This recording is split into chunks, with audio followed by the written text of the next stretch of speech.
All right, welcome in to a Tuesday Locked On Syracuse podcast after a overtime victory over Georgia Tech. Was not a pretty game last night, but it was a win for Syracuse. They have won 6 of 7. We'll talk about what that means. We'll discuss another big game from Bourama Sidibe. Got to talk about how Buddy had some struggles. Joe Girard had some struggles. Not overwhelmingly positive after this game, but still a lot to discuss on the pod today and dig into, and we will do that next.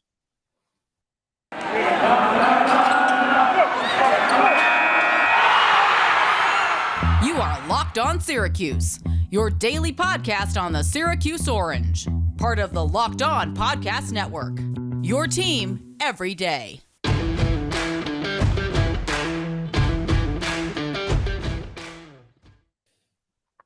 Welcome on into the Locked On Syracuse podcast. We thank you for making us your first listen every single weekday. Only place for daily SU pods. It's Tim, Leonard, Tyler Aki here with you. You can find us on YouTube. You can watch all our episodes there, plus some exclusive interviews on our YouTube page. Subscribe there. If you haven't already, also check out our Twitter page at LO_Syracuse and follow us wherever you get your podcasts. But let's dive into this Georgia Tech win, 74-73 the final in overtime. And initial takeaways, I think, Tyre, it was a very out-of-character win for Syracuse. They shot the ball extremely poorly. I thought the transition defense was terrible. Those are two brutal. things that, they really haven't struggled with those two particular things all season long, but transition D was definitely a problem in this game, and then they shoot it 34% from 2-point field goal range in this game, which, looking through the numbers, second worst output of the entire season, win or loss. The worst was for VCU in the Battle for Atlantis, which makes sense because they scored about 55 or something like that points in that game, but they still get the win. So it's one of those where you're just happy to walk out of there with the win. It probably wouldn't have been good enough against a team that's any better than Georgia Tech, but a win is a win, as they say. So, believe it or not, I think this game actually showed growth for Syracuse. And that may sound weird, but here's why. We've seen this game play out earlier this season, and they've been losses. Not only have they been losses, they've been double-digit losses, too. VCU, the game that you just brought up, the pick game. Like, we have seen what happens when Syracuse cannot shoot the basketball. It does not end well. And it really blows up in their face, if we're being brutally honest here. But this game, things weren't going their way one iota on offense, and they still found a way to claw out a victory. I get Georgia Tech sucks, right? We talked about this leading in. They're the worst power conference offense in the entire country, according to Ken Pom. But for them to still go out, pick up a victory like this, even though things were not going their way and you needed overtime against a bad Georgia Tech team at home on a short turnaround, you take it. I'm not saying you run with it, but you take it and you don't apologize for it. And really, the reason they were able to overcome everything, including Buddy having a really off night and Jimmy missing a shot late, and I mean, they did give up some open looks at the end of overtime that we could be sitting here very easily if Michael DeVoe just knocks down a shot that he makes most of the time and say that was a terrible loss and be evaluating a different perspective on the season than what we have right now. But I will say the reason they won this game, two things for me. One, they took care of the basketball. Turnovers, just 4 in 45 minutes. I went through the entire Ken Pom database. It's been around since 2002, tracking game-by-game stats for Syracuse. Turnover rate tonight on Ken Pom was 5.4%. That's the best turnover rate they've ever had in the Ken Pom era, back to 2002. Amazing. Yeah, and like listen, they've had some good point guards, too, in the Ken Pom era. And that's the best part of it all. And the only game that was close to that number of 5.4% of a turnover rate on Ken Pom was in 2003. They had a 5.7% turnover rate in a random game in the middle of February against Notre Dame. But it's very rare to even get games below 8% in their history. There were some seasons like 2012, 2013. I can't remember specifically, but their best game was maybe 12, 13% turnover rate. Now, I know this is deep in the weeds of Ken Pom, but the bottom line is not just 4 turnovers is really good, but they also did it in 45 minutes. And Ken Palm's calculating all the possessions they had. They were as effective at taking care of the basketball as they've ever been in an individual game since 2002, at least.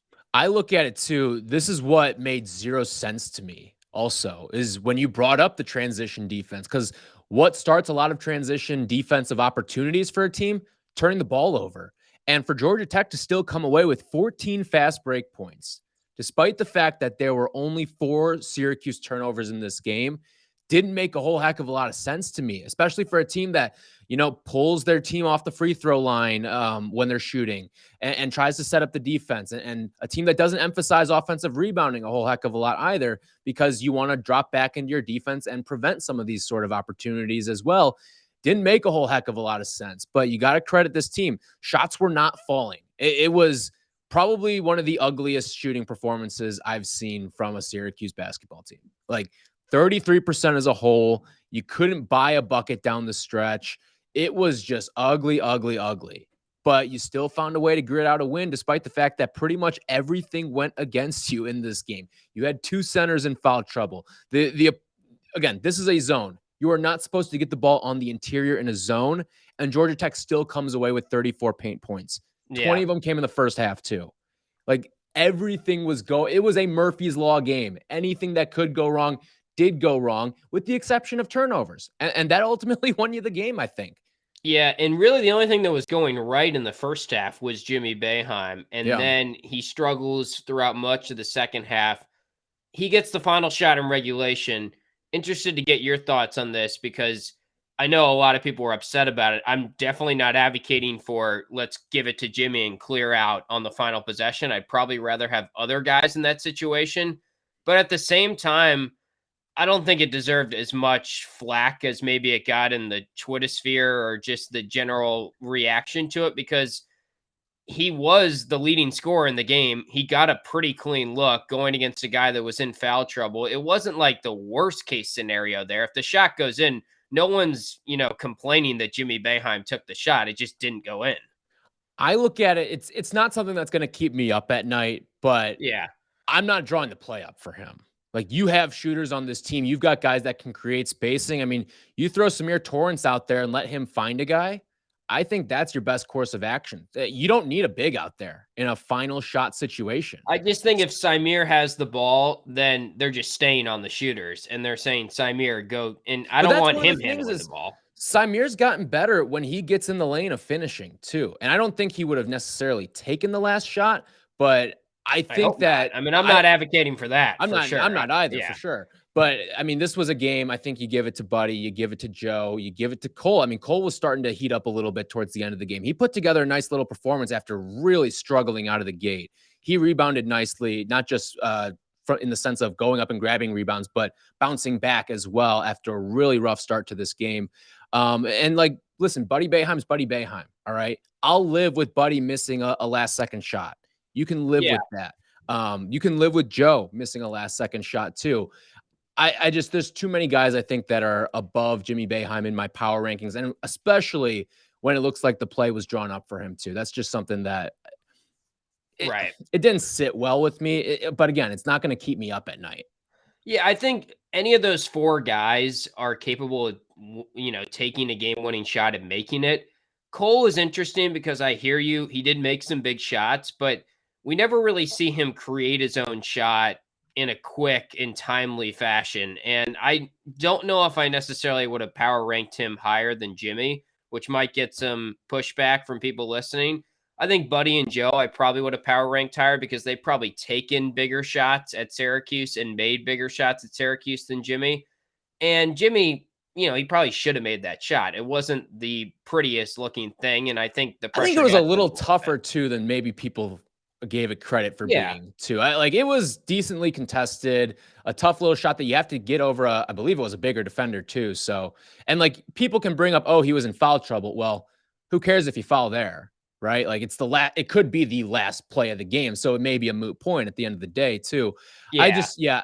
When you bring up the Cole in terms of shot creation, the thing is, I don't know if he necessarily needed to create a shot. It could have been a catch and shoot situation too. And who knows, maybe you leave 2 seconds on the clock, but if it goes in, it goes in, right? So Yeah.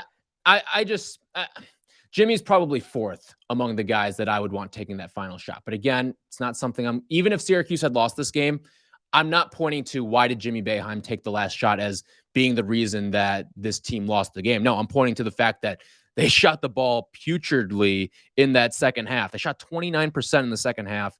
You missed a good amount of free throws too. It felt like throughout the bulk of the game. Ended up being 16 of 22. And you missed, what was that, 5 in regulation as well. So there's other places to point the finger if they had lost that game. Yeah, Gerard weirdly missed 2 free throws in this game, which has to be like a record for him. He missed one on his.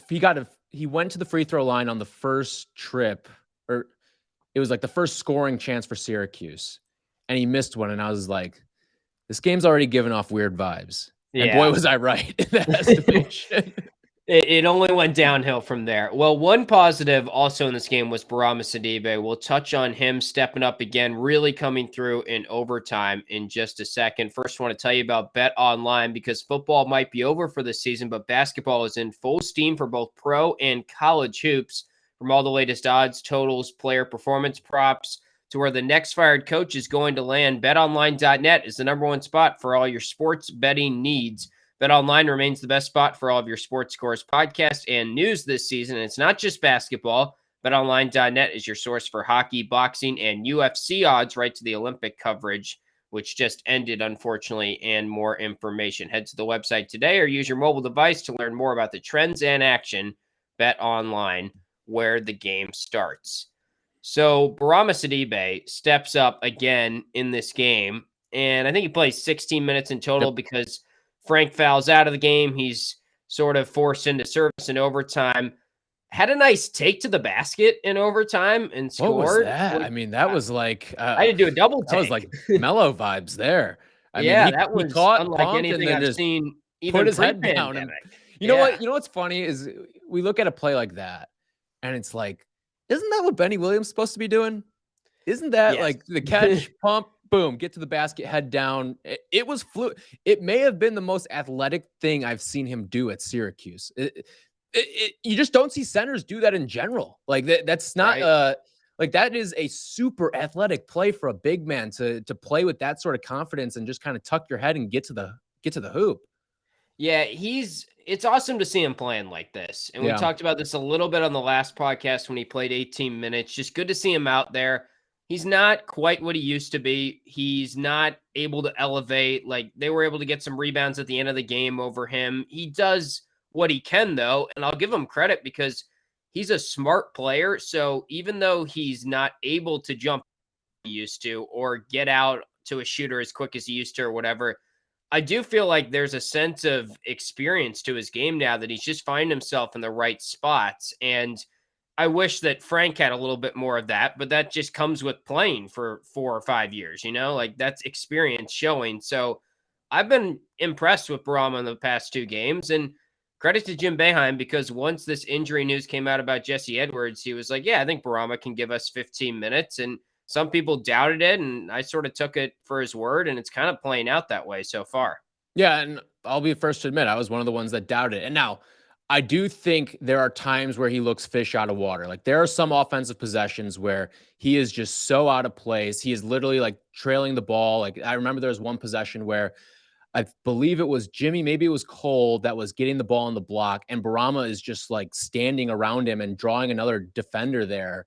And it was just like, you got to space out a little bit. Like this is not where you're supposed to be. And he was running around and just kind of getting in the way at times, but he gave some really strong minutes in this game. By the way, you brought up some of those, how people were getting rebounds. I just want to mention this. 14 offensive rebounds for Georgia Tech in this game. And that felt light. Like, I don't know who was scoring this, but your scoring was off because I think there were a lot, like 20, close to 20 in this game. Like there were possessions, I think, where Georgia Tech had 4 or 5 offensive rebounds on it. Well, the last possession, there was 3, there were like 3. So, that number, I mean, take that one with a grain of salt because I don't think that is a legitimate statistic. I might even go back and watch the whole game and count every single offensive rebound because that's how off I think that number is. Anyway, I digress here. But no, this is a really important thing for Bourama to go out and give you these sort of minutes. And again, he goes 5-5, All right. That's not a flashy number, but it was a No. strong 5-5. Like, he gave you critical minutes when you needed it. And for a team that had a lifeblood of their roster go down with a season ending injury, like that, this is what you need out of a guy who some people thought his career was over, frankly. Right. And for him to go out there and still be able to give you 16 minutes, again, you'd like there to not be 4 fouls in 16 minutes. But he gave you everything he could. And you just got to hope he can start to string some of these games together and continue to be an effective force, because Frank, A, has battled foul trouble aside from that first game against Virginia Tech. And B, I mean, who knows what you're going to get consistency wise with Frank. Yeah, he's been struggling a little. But he had a fantastic second half rebounding the basketball. It's up and 10 down, rebounds. Yeah. But again, you want to see consistency. That's what's going to separate him and make him a good player moving forward. I do want to ask you this. Do you think we will see Bourama start a game? No, and it's funny because Jim Boeheim was asked that post game, and he just scoffed at it, and basically was like, I forget who asked him the question, but he was like, "Don't even like." I'm just happy he's playing 15 minutes. You know, he didn't even want to get into it, which was vintage Boeheim. I do think the question should have been asked. I'm glad someone asked it. I don't think it's that ridiculous, but I do think they're pretty set on him doing, 15, 20 minutes. And that's the positive to the fact that he is so foul prone. You brought up 4 fouls, 16 minutes today. On one hand, it's like, gosh, that's concerning. On the other hand, he's only going to play max 16, 20 minutes. So as long as he doesn't foul out, I don't really care if he gets to 3 or 4 fouls. Right, it doesn't matter.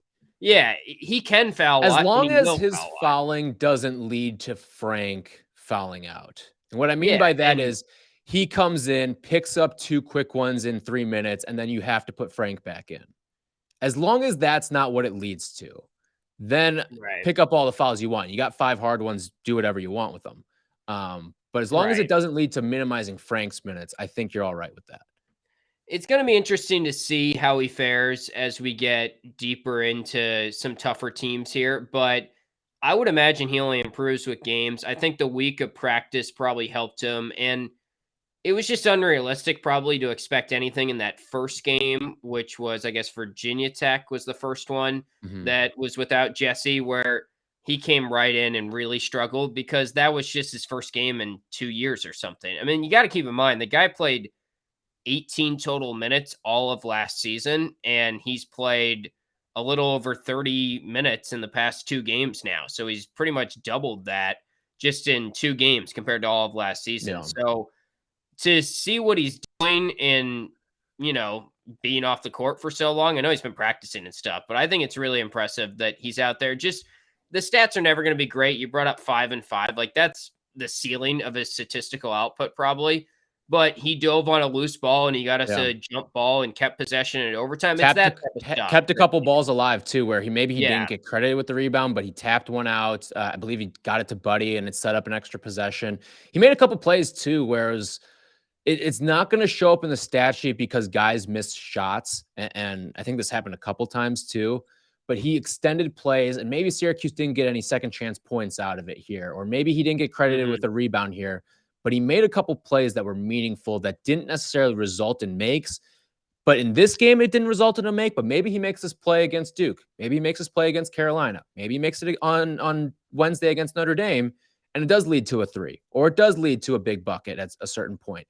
I would say with Bourama, though, my one concern, all right, we've talked about this, the 5 games in 10 days, what is that going to do to his knees? Because you talk about he's played 30 minutes the last 2 games, the last 3 days. More than that. He's played over 30 minutes and now. 16. So 34 minutes now in the last 2 days, when he hasn't played more than 18 in a game since 2020. And this is a guy who there have been opportunities throughout the season for him to play while he's been, quote unquote, good enough to go. And he hasn't been given that chance to play at times. So what is this 5-game and 10-day stretch going to do to a guy like him when he's battled all of these knee injuries in the past? It worries me a little bit, and we might need to see someone else step up and give you some center minutes at a certain point. Well, the only person that can do that is Frank, right? I mean, he's got to play better if it's not Bourama, because unless you want to throw John Bull back there, I think That trust probably me, not. I will not be the leader of that fan club. Yeah, You right. know my thoughts on John Bull. Yeah. So, all right. Well, props to Bourama. We will dive into what this recent run means. Syracuse won 6 of their last 7. We'll discuss that in just a little bit. But got to tell you about our old friends, Rock Auto. They've been with us since the beginning. And this episode is brought to you by Rock Auto. With the ever increasing number of makes and models, it's now impossible for your local chain auto parts store to stock all the parts you need. Why endure often pointless or seemingly intimidating questioning like, is your Odyssey an LX or an EX, and wait while the person behind the counter orders the parts on their computer, choosing the only brand their warehouse happens to carry? You have computers with access to rockauto.com at home and in your pocket. Save time and money when using Rock Auto. Today, it's a family business serving do-it-yourselfers for over 20 years now. Price is always reliably low. You can count on that because I've gone to them several times to repair parts in my Jeep, and I found it way easier to go to their website. Very easy to use interface than waiting in line, going to those brick and mortar type stores and having an all day excursion that really just makes you upset at the end of the day. So just go explore their easy to use website today to find the solution to your auto parts needs. Go to rockauto.com right now. See all the parts available for your car or truck. Right, Locked On in their How Did You Hear About Us box so they know that we sent you. Amazing selection, reliably low prices, all the parts your car will ever need. Visit rockauto.com. So Syracuse has won 6 of 7, which is good and also somewhat expected because I think they were favored in 6 of 7 during this stretch. Yeah. I guess Wake was I believe they closed as a favorite, though, against I Wake. think they did. So you count that as a favorite, too. And that's one where you look at it and say, all right, they blew out Wake. That's a really solid win and turned some heads and did some things you probably weren't expecting. This game, a little bit uglier than you would have liked it to be, but you get the win. I think it's encouraging. It definitely, I'm still skeptical of the next 4 games overall, but it's good to see that this team is starting to win games and sort of just get back to where I thought their record should have been all along. I was low on this team in the preseason compared to others, but there was a stretch at the start of ACC play when they started 1-4 or something around there where they lost a lot of close games, and I thought they're better than this. They shouldn't be, a true 500 team. They should be at least a little bit above 500. They're 15-12 now. That feels about right, and it's good to see that they're finally winning some of those close games. Well, I look at it too. All right, this is certainly encouraging, right? I mean, winning 6 of 7 is always going to be encouraging, but what does it mean? And I don't know if it means a whole heck of a lot because I'm going to challenge you: find the quad one win in that little run there, because there isn't one. And that's what a lot of people like. We tweeted something out after the game. Doesn't mean a whole heck of a lot. The next 4 games are really what means a lot for this team. Yeah, and I will say, I forget exactly what you said in that tweet, but I mean, it still matters. Or what'd you say exactly? I think it was something along the lines of not sure how much it means, but the Yeah. next 4 are going to be the meaningful ones. And it's like, listen, you need some quad 1 victories. Wake Forest is not going to be a quad 1 victory. All right. They're 40th right now in the net, and they've got 3 games left, and all the teams are pretty bad. So they're in all likelihood not going to move up inside the top 25. You got 15 spots to go there. It's good that you're playing your best basketball right now, but if your best basketball can't beat Notre Dame, Duke, Carolina, Florida, you probably need at least 3 of those games if you want to open a couple eyes there. Like, then this 6 of 7 run really doesn't mean a whole heck of a lot.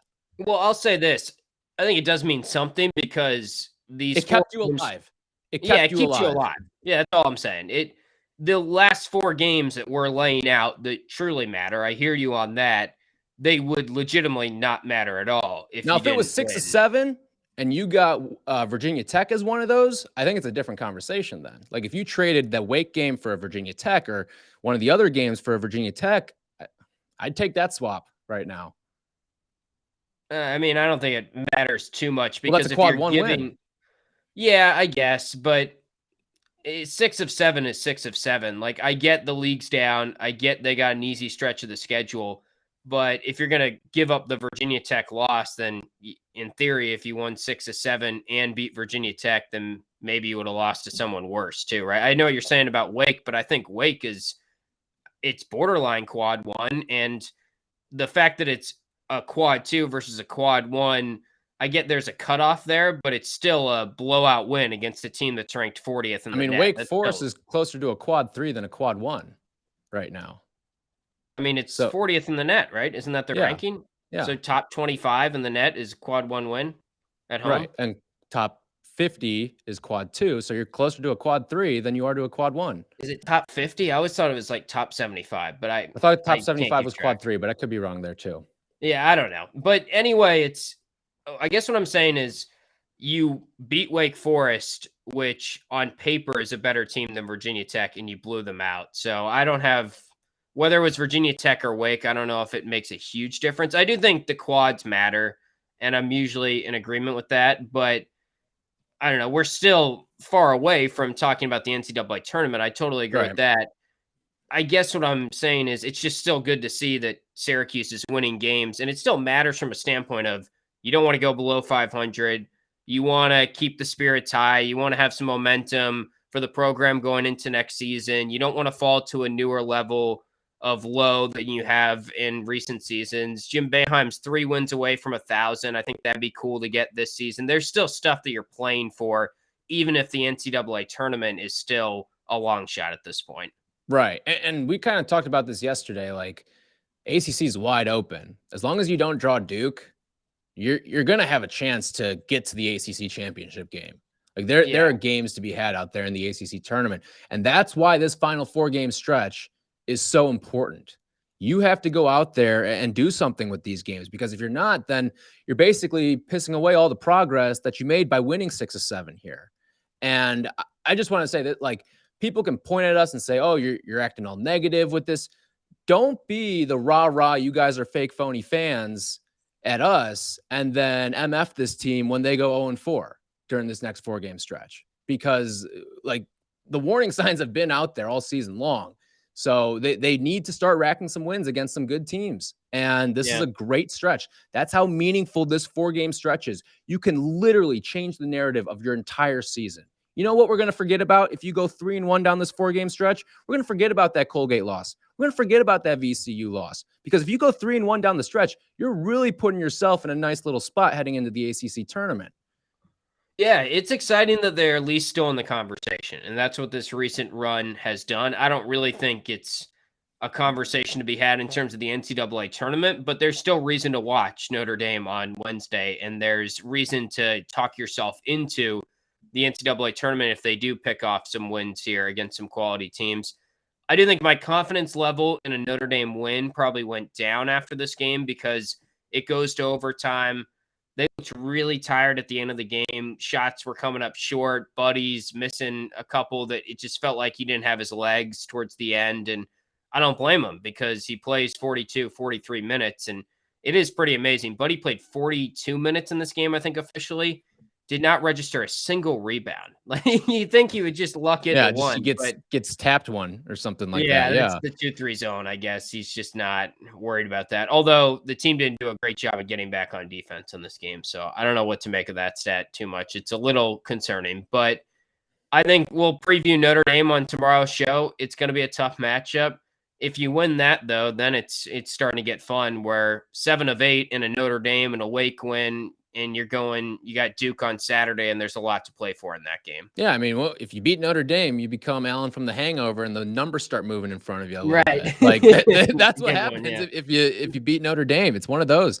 Listen, this is a tough stretch. Not to mention, this is going to be your 3rd game in 5 days too. I mean, we're talking about an NBA schedule that you're playing right now, and that's not easy on college kids, and it doesn't get easier with the opponent either. Like you've kind of gotten the benefit of back-to-back cupcakes, Boston College, Georgia Tech. Like, would have been nice to not go against Georgia Tech, or not go to overtime in Georgia Tech and get a blowout, maybe keep the legs a little bit fresher for Wednesday. But that's obviously not what's going to happen come Wednesday, just because of the overtime, and you had to play a lot of major players, big time minutes too. So that certainly dips into your fatigue factor a little bit. But here's the one thing for optimism that I would say for the Notre Dame game is, I don't think this team's going to shoot 33%. No, not in this game, not again for the remainder of the season. I really don't. Like, they're just a better shooting team than this. And I'd have to go back and look at the numbers too. But is it just me, or does it feel like they shoot really well at Purcell Pavilion? That's something I feel I like I think the remember. road team, I'll look through it before we do the preview podcast tomorrow to sort of verify it, but I feel like the road team is just dominated in this series. There's been a lot of close Really? Yeah. games, but there's been some Notre Dame wins I'd in the have to go Dome back too. because, like, I remember there was an epic Elijah Hughes performance that came against Notre Dame not too long ago. Like, there have been Mhm. some big time 3-point shooting efforts, and that seems like an arena. Like, so to kind of peel back the curtain here, like, I used to work Notre Dame radio a little bit, and the joke that the play-by-play announcer Jack Nolan, who recently retired, used to have is, "It is such a great shooting gym that I once went 2 for 2 from 3 in a charity basketball game." And that's the thing, is like, it just kind of feels like certain gyms just are shooters havens, right? Like, Yeah. they always talk about the Pentagon out in South Dakota. I think this team shoots really well at Boston College. We've laid those numbers out before too. And Notre Dame, I feel like, is another one of those. So if you've got a good shooting team, like, maybe this is the place you want to play. Yeah. Well, it feels like they probably had a C or D game last night and they won the game. So that's a positive in I and think of C is itself. generous. Like, Yeah. it's tough to get better than a C game when you shoot 33%. So Yeah. I mean, guess it may have even one been way to do F, it though you know. is to have only 4 turnovers. And Yeah. like That's that is an astounding stat. I cannot right. get over that. And Georgia Tech, I should say, had 14. So to win that turnover margin by 10 was huge. But that's going to wrap up the recap podcast. We'll be back tomorrow for a preview of Notre Dame. We're here with you guys every single day this week. Busy week, so a good time to subscribe to the pod. We'll get you ready for Duke later in the week, that big game, and continue to crunch the numbers. Maybe do the Allen hangover thing if Notre Dame does end up being a win for Syracuse. But we will talk to you with the Notre Dame preview